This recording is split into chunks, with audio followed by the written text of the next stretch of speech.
Assalamualaikum warahmatullahi wabarakatuh. Untuk pertemuan minggu ini kita akan membahas mengenai Undang-Undang Dasar 1945. Dalam sebuah negara itu dibutuhkan yang namanya konstitusi. Apa itu konstitusi? Konstitusi itu adalah aturan dalam menjalankan sebuah negara. Nah, konstitusi ini ada dua macam. Ada konstitusi tertulis, ada konstitusi tidak tertulis. Konstitusi tertulis adalah aturan pokok dasar negara, bangunan negara atau tata negara yang mengatur peri kehidupan satu bangsa dalam persekutuan hukum negara. Nah, konstitusi NKRI yang tertulis itu namanya Undang-Undang Dasar 1945. Sedangkan konstitusi yang tidak tertulis atau konvensi disebut dengan kebiasaan ketatanegaraan yang sering timbul dalam sebuah negara. Kemudian apa fungsi dari konstitusi? Yang pertama adalah penentu atau pembatas kekuasaan negara, di mana adanya konstitusi ini kekuasaan sebuah lembaga negara atau beberapa negara itu dibatasi oleh undang-undang dasar. Tidak untuk apa? Agar terhindar dari kesewenangan atau kekuasaan yang secara mutlak. Kemudian ada pengatur hubungan kekuasaan antar organ negara. Jadi mengatur hubungan antara lembaga yang satu dengan lembaga yang lain. Kemudian yang ketiga, pengatur hubungan kekuasaan antar negara dengan warga negara. Hak dan kewajiban warga negara itu diatur dalam sebuah konstitusi. Kemudian pemberi atau sumber legitimasi terhadap kekuasaan negara atau kegiatan penyelenggaraan kekuasaan negara. Penyalur atau pengalih kewenangan dari sumber kekuasaan yang asli yaitu rakyat kepada organ negara atau lembaga negara. Kemudian sebagai simbolik pemersatu, simbolik rujukan identitas dan keagungan kebangsaan, simbolik sebagai pusat upacara, sarana pengendalian masyarakat, dan yang ke-10 sarana perekayasaan dan pembaruan masyarakat.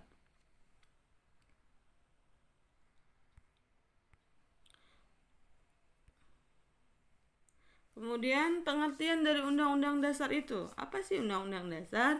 Undang-Undang Dasar adalah naskah yang memaparkan rangka dan tujuan pokok dari pemerintahan suatu negara dan menentukan pokok-pokok cara kerja pemerintahan. Di dalam negara yang menganut paham demokrasi, Undang-Undang Dasar mempunyai fungsi yang khas, yaitu membatasi kekuasaan pemerintahan agar penyelenggaraan kekuasaan tidak bersifat sewenang-wenang. Nah, untuk perumusannya kan sudah kita bahas di minggu kemarin ya, mulai dari sidang BPUPKI ya, dirumuskan pada sidang BPUPKI kedua tanggal 10 sampai 17 Juli. Itu adalah perumusan Undang-Undang Dasar, kemudian baru disahkan pada sidang PPKI pertama yaitu tanggal 18 Agustus 1945.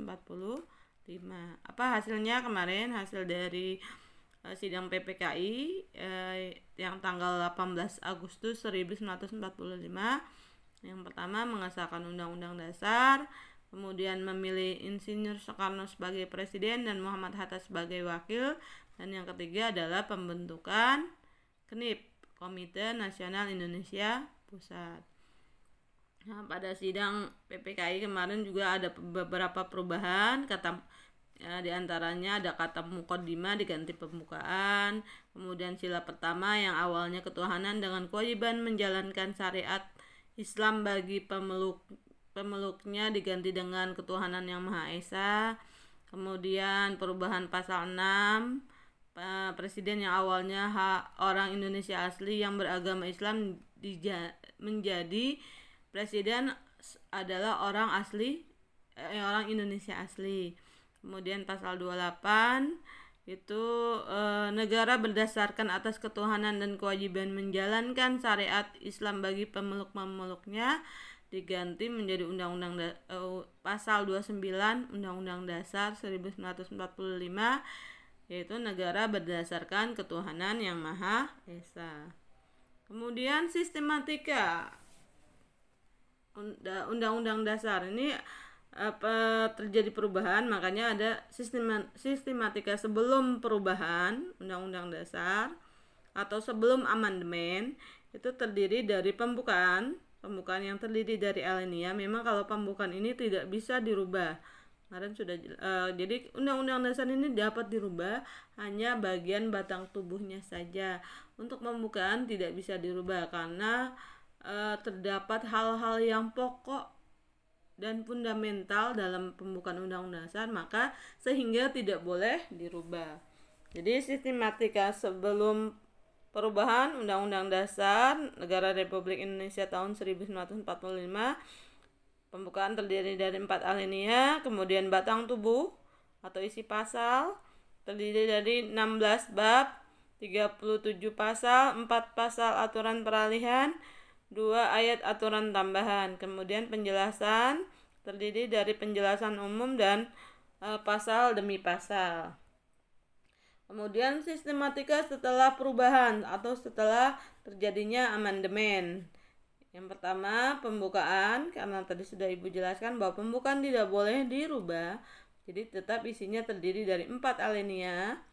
Ya, ini yang berubah batang tubuhnya. Pasal-pasal terdiri dari 21 bab, 73 pasal, 3 pasal aturan peralihan, dan 2 ayat aturan tambahan.